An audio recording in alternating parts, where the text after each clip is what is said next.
आज बनेगी मटर की गोल गोल खस्ता करारी कचौरियाँ। इसमें कुछ खास ट्रिक्स हैं जिसकी वजह से कचौरी ना तो कभी फटेगी, फूलेगी हमेशा ही और टेस्टी बहुत ही बनेगी। और कोई भी बिगनर होगा तो वो भी इसे आसानी से बना लेगा। तो इस कचौड़ी को चाहे आप घंटों तक रखिए, ये हमेशा फूली ही मिलेगी। तो ये देखिए, एक कचौरी को मैं काट के भी आपको दिखाती हूँ ये चाकू से। ये देखिए कितनी क्रिस्पी और करारी है ना मज़ेदार। तो इसके लिए हमें चाहिए क्या? सबसे पहले हम 1 चम्मच देसी घी लेंगे और 1 कटोरी मटर के दानों से भरी हुई लेंगे। इसे हमें इस घी में डाल के सेकना है। तो अब आप सोच रहे होंगे कि मटर को सेकना क्यों है? तो इस वजह से, क्योंकि इससे मटर का कच्चापन भी ख़त्म हो जाएगा और फीलिंग को हम महीनों तक स्टोर करके रख सकते हैं, कोई प्रॉब्लम भी नहीं होगी। अब करना क्या है, लेना है मिक्सी का जार और इसमें ढेर सारा हरा धनिया धो के काट के डाल दीजिए, हरी मिर्च और अदरक, इन सभी का हम एक पेस्ट बना लेंगे। यहाँ पे गैस को ऑफ़ कर देंगे क्योंकि मटर को केवल हमें हल्का सा ही सेकना था। इसे ठंडा हो जाने देंगे। थोड़ा ठंडा हो जाने के बाद ही इसे हम मिक्सी में पीसेंगे, वो भी इस तरह से कि वो दरदड़ी सी रहे, ठीक इस प्रकार से। अब इस कढ़ाई में हम 2 चम्मच घी और डाल देंगे। इसमें आधा चम्मच हम जीरा डाल देंगे, थोड़ी सी हींग डाल देंगे और अब यहाँ पे हमें ले लेना है 1 कटोरी, जिसमें हम भर के 1 चम्मच धनिया पाउडर डाल देंगे, आधा चम्मच हल्दी, आधा चम्मच कश्मीरी लाल मिर्च, 1/4 चम्मच लाल मिर्च, आधा चम्मच आमचूर पाउडर, आधा चम्मच गरम मसाला पाउडर, 1/4 चम्मच भुना जीरा पाउडर और 1 चम्मच भरकर सौंफ पाउडर। जी हाँ, इस कचौरी में सौंफ पाउडर बिल्कुल भी डालना ना भूलें, इससे बहुत ही अच्छा स्वाद आएगा। और स्वादानुसार नमक डाल देंगे। तो बस अब इन सभी मसालों को हम आपस में मिक्स कर देंगे और कढ़ाई में इसे डालकर हम भून लेंगे। तो आधा मिनट भून लेने के बाद इसमें हमें डाल देना है 2 चम्मच बेसन और सिम आंच पर इसे 3 से 4 मिनट भूनेंगे, जिससे बेसन का पूरा कच्चापन हट जाए। तो ये देखिए, चलाते चलाते मसाला हमारा पूरा ड्राई हो चुका है। तो बस इतना ही घी इसमें आपको डालना था कि मसाला हमारा ड्राई हो जाए। तो ये देखिए, भूनते भूनते मसाले का कलर इस तरह से आ जाएगा। तो ये मसाला अब हमारा पूरा भुन गया है। तो इस स्टेज पे हम पिसी हुई मटर इसमें डाल देंगे और साथ ही धनिया, मिर्चा और अदरक का जो हमने पेस्ट तैयार किया था वो भी इसमें हम ऐड कर देंगे। चला देंगे इसे और सभी मटेरियल को मिक्स करेंगे। तो एक बार इस फीलिंग को बना के रख दीजिए और जब मन करे पराठा बनाइए और या जब मन करे कचौरी बना के खाइए। तो ये देखिए, चलाते चलाते बिल्कुल ड्राई इस तरह का हमारा कचौड़ी मसाला रेडी होगा। तो अब इसे हम कढ़ाई से निकाल लेंगे और इसे ठंडा होने के लिए रख देंगे। तो कचौड़ी का भरावन तो रेडी हो गया है। तो अब इसका हम तैयार करेंगे डो। तो यहाँ पे मैंने ले रखा है 1 कटोरी मैदा और 1 कटोरी ही हम इसमें आटे का प्रयोग करेंगे।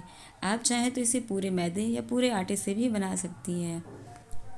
थोड़ा सा नमक डाल देंगे आटे में। अब इसमें हम मोयन का प्रयोग करेंगे। मोयन के लिए यहाँ पे मैंने रिफाइंड ऑयल का प्रयोग किया है। तो इसे हम आटे में डालेंगे और पूरे आटे में मिक्स कर लेंगे।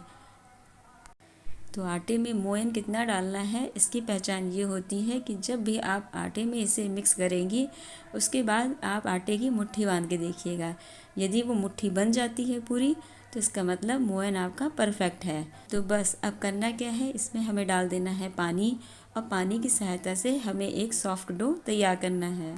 तो कचौड़ी का सॉफ्ट डो तैयार हो जाने के बाद अब फिर से हमें ले लेना है इसकी भरावन को। इसकी भरावन की छोटी छोटी गोल गोल गोलियां हमें तैयार कर लेनी है। इससे होता क्या है कि काम आपका आसान हो जाता है और आपका जो मटेरियल भरावन का है वो इधर उधर गिरता नहीं है। तो इस प्रकार से आप गोल गोल लड्डू के आकार में बना के रख लीजिए तो कचौड़ियाँ भरना काफ़ी आसान हो जाता है। और चाहे तो आप इसे डायरेक्ट भी प्रयोग कर सकती हैं। यहाँ पे आटे की हम लोई ले लेंगे और लोई लेंगे हल्की सी ही बड़ी, जो गोली हमने भरावन की बनाई थी ठीक उससे हल्की सी बड़ी, ये देखिए इस प्रकार की। यदि आपको हाथ से इस प्रकार लोई फैला के भरने का तरीका पता है तो आप इस तरह से कचौड़ियों को भर लीजिएगा। पर यदि नहीं आता तो करना क्या है, आपको इस प्रकार से इसे पीढ़े पर रखते हुए बढ़ा लीजिएगा। और जो भरावन की हमने गोली तैयार की है ना, उसे इस प्रकार से इसमें रखते हुए फिर इसे आप फोल्ड कीजिएगा। और फोल्ड किस तरह से करना है, इस तरह से अंगूठे और उंगली की सहायता से आपको इसे दबाते चले जाना है। तो इस प्रकार से आपकी ये लोई बंद हो जाएगी। और ऊपर का जितना भी एक्स्ट्रा भाग है उसे आप हाथ की हथेलियों से इस प्रकार से दबा के हटा लीजिएगा। तो ये देखिए ये कचौड़ी बढ़िया हमारी रेडी हो गई है। इसे हम हाथों से प्रेस कर देंगे।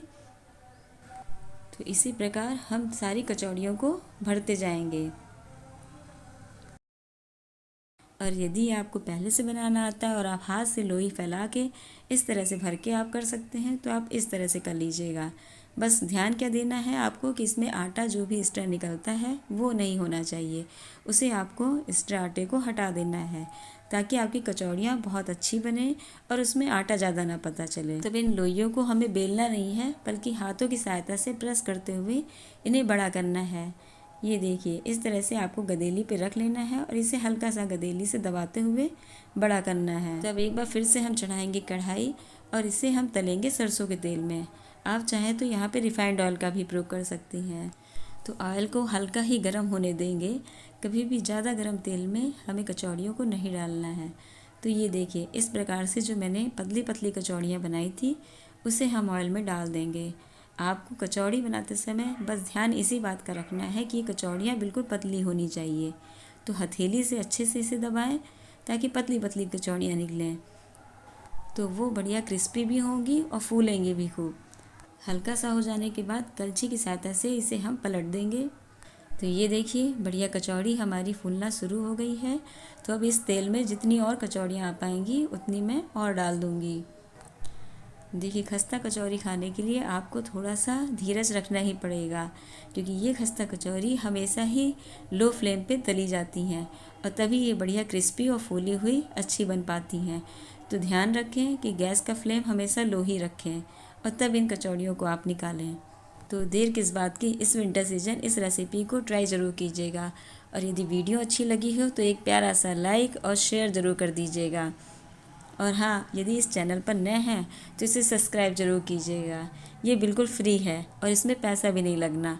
तो देर किस बात की, इस रेसिपी को ट्राई करें और कमेंट बॉक्स के माध्यम से हमसे अपने अनुभव साझा करें। हम फिर मिलेंगे नेक्स्ट वीडियो में एक न्यू रेसिपी के साथ। तो आप सभी का दिन शुभ और मंगलमय हो। नमस्कार।